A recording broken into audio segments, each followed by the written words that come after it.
안식일 이튿날 곧 너희가 요제로 곡식단을 가져온 날부터 세어서 7 안식일의 수요를 채우고 7 안식일 이튿날까지 합하여 50일을 계수하여 새 소제를 여호와께 드리되 너희의 초소에서 10분의 2 에바로 만든 떡 2개를 가져다가 흔들지니 이는 고운 가루에 누룩을 넣어서 구운 것이요 이는 첫 요제로 여호와께 드리는 것이며 너희는 또 이 떡과 함께 1년 된 흠없는 어린 양 7마리와 어린 숫소 1마리와 순양 2마리를 드리되 이것들을 그 소제와 그 전제 제물과 함께 여호와께 드려서 번제로 삼을지니 이는 화제라. 여호와께 향기로운 냄새며 또 순념소 하나로 속죄제를 드리며 1년 된 어린 순양 2마리를 화목제물로 드릴 것이요 제사장은 그 첫 이삭의 떡과 함께 그 2마리 어린 양을 여호와 앞에 흔들어서 요제를 삼을 것이요 이것들은 여호와께 드리는 성물이니 제사장에게 돌릴 것이며 이날에 너희는 너희 중에 성회를 공포하고 어떤 노동도 하지 말지니 이는 너희가 그 거주하는 각처에서 대대로 지킬 영원한 규례니라.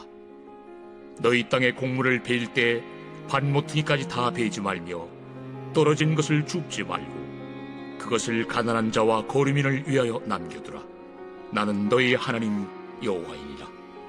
여호와께서 모세에게 말씀하여 이르시되 이스라엘 자손에게 말하여 이르라. 7째 달 곧 그 달 첫날은 너희에게 쉬는 날이 될지니 이는 나팔을 불어 기념할 날이요 성회라. 어떤 노동도 하지 말고 여호와께 화제를 드릴지니라. 네, 사랑하는 크스 가족 여러분, 좋은 아침입니다. 6월 9일 매일 말씀 나누겠습니다. 어제 시작된 23장부터 25장까지는 절기와 특별한 때에 대한 규정들과 관련된 말씀입니다. 어제 본문에서는 안식일, 또 유월절, 무교절, 그리고 첫 곡식단을 바치는 명절인 초실절에 대해서 말씀하셨습니다. 오늘 본문에서는 77절과 나팔절에 관해서 말씀하고 계십니다. 네, 먼저 77절을 살펴보겠습니다.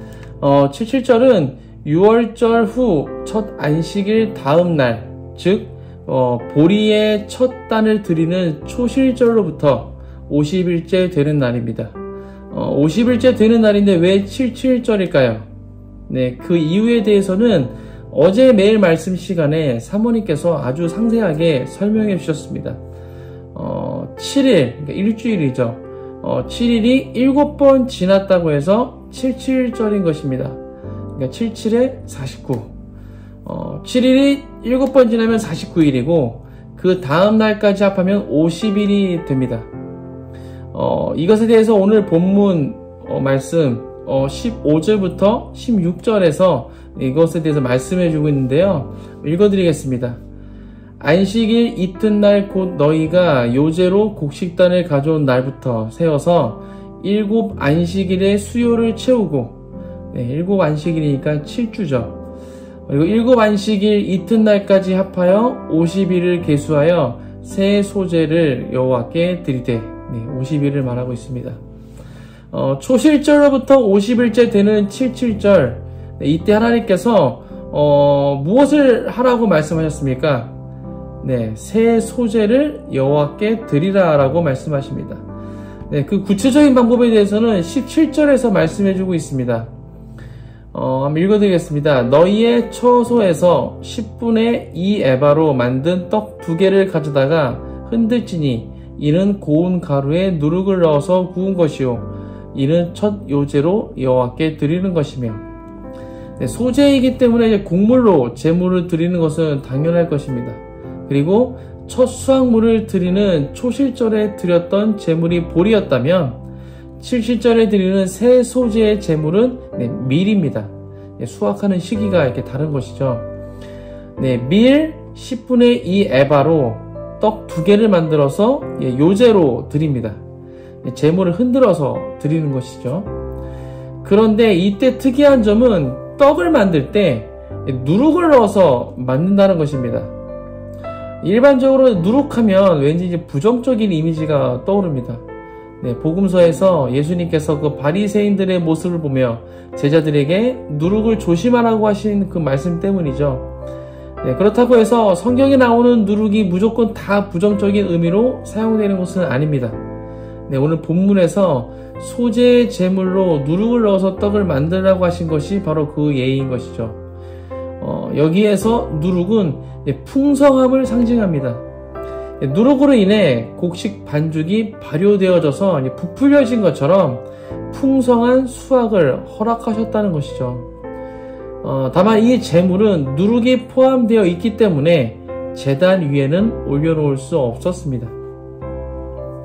네, 7절의 제물은 떡 두 덩이로 끝나지 않습니다. 네, 이 떡 덩이들에 추가해서 다른 제물들도 드려야 합니다. 이것에 대해서는 18절부터 20절에서 말씀해 주고 있습니다. 읽어드리겠습니다.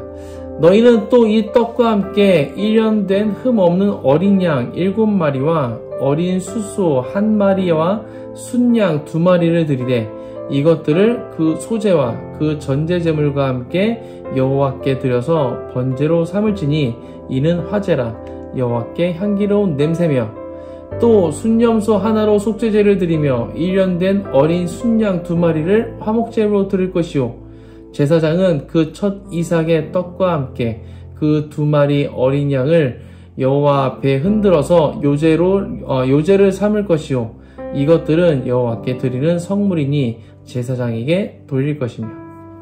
네, 떡덩이들에 추가해서 드릴 제물은 1년 된 흠없는 어린 양 7마리, 또 어린 숫소 1마리, 또 순양 2마리를 번제로 드렸어야 했습니다. 네, 번제는 화제로 드리는 제사입니다. 그래서 불로 태워서 드리는 제사인 것이죠. 네, 번제로 드려진 제물이 태워져서 하늘로 올라가는 연기는 네, 하나님께 향기로운 냄새가 되는 것입니다. 네, 여기서 끝나지 않습니다. 순염소 하나를 속죄제로 드리고 또 1년 된 어린 순양 2마리를 화목제물로 드려야 합니다. 이때 화목제물로 드려지는 그 어린 순양 2마리는 앞에서 말한 그 소제물, 예, 누룩을 넣어서 만든 떡 두 덩이 있죠. 그것과 함께 요제로 드려집니다. 예, 흔들어서 드리는 것이죠. 네, 그렇게 요제로 드려진 떡 2덩이와 어린 순양 2마리는 제사가 끝난 후에 제사장에게 돌아갔습니다. 그리고 이날을 성회로 공포하고 이날은 어떤 노동도 하지 말아야 했습니다. 네, 여기까지가 77절에 대한 말씀이었습니다. 77절에 대한 말씀이 끝나고 나팔절에 대해 말씀하시기 전에 하나님께서는 추수하는 방법에 대해서 말씀하십니다. 22절인데요. 너희 땅에 곡물을 베일 때에 밭 모퉁이까지 다 베지 말며 떨어진 것을 줍지 말고 그것을 가난한 자와 거류민을 위하여 남겨두라. 나는 너희의 하나님 여호와이니라. 네, 하나님께서는 곡식을 추수할 때 밭 모퉁이까지 아주 깔끔하게 다 추수하지 말라고 말씀하십니다. 그리고 추수하다가 떨어진 이삭들, 네, 그것을 주워 담지 말고 땅에 떨어진 채로 두라고 말씀하십니다. 왜 그렇게 하라고 말씀하셨습니까? 네, 가난한 자와 거류민들이 추수가 끝난 밭에 와서 네, 자신들이 먹을 식량을 구할 수 있도록 하기 위함이었습니다. 즉 이웃사랑을 실천하는 것입니다. 77절이라는 절기를 통해서 하나님을 향한 사랑과 경외함을 실천했다면 추수할 때 그 곡식을 남겨두고 추수함으로써 이웃사랑을 실천하는 것이죠. 네, 복음서에 보면 한 율법사가 예수님께 율법 중에 어느 계명이 크냐라는 질문을 합니다. 이에 대해 예수님께서는 내 마음을 다하고 목숨을 다하고 뜻을 다하여 주 너의 하나님을 사랑하라 하셨으니 이것이 크고 첫째 되는 계명이요 둘째도 그와 같으니 내 이웃을 내 자신과 같이 사랑하라 하셨으니 이 두 계명은 온 율법과 선지자의 강령이니라 라고 대답하십니다. 율법 전체를 하나님 사랑과 이웃 사랑으로 요약 정리하셨습니다. 네, 오늘 본문 22절에서 곡식을 남겨두고 추수하라고 하신 하나님의 말씀이 바로 이것과 같다는 것입니다. 먹을 것이 없는 나의 이웃을 위해 밭에 곡식을 남겨두고 추수하라는 것이죠. 비단 이것은 먹을 것이 없는 이웃을 위한 것만은 아닙니다. 네, 곡식을 추수하는 당사자들을 위한 것이기도 합니다. 왜 그렇습니까? 왜냐하면 22절 말씀대로 추수한다는 것은 이 곡식들이 나의 노력과 힘으로 얻어진 것이 아니라는 것을 고백한 행동이기 때문입니다. 즉 모든 것이 하나님으로부터 왔다는 고백이 있어야 이러한 행동이 가능하다는 것이죠. 이 모든 것이 하나님께서 주신 것이기 때문에 기쁨으로 이웃들과 나눌 수 있는 것입니다. 만약 내가 피땀 흘려서 얻은 결실이라고 생각한다면 절대 곡식을 남겨두고 추수하지 못할 것입니다. 아마 이삭 한 알도 아까워서 다 주워 담을 것입니다. 밭에 곡식을 남겨두고 추수하는 것은 하나님만이 내 삶의 공급자가 되신다는 믿음의 고백이 되는 것입니다. 이어지는 23절부터 25절까지는 나팔절에 관한 말씀입니다. 네, 나팔절은 나팔을 부는 날이라는 뜻으로 유대력으로 7월 1일입니다.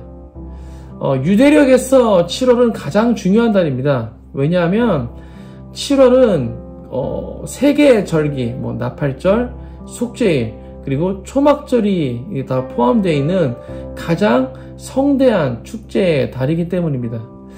그만큼 7월이 중요했기 때문에 7월 1일에 나팔을 불었던 것이죠.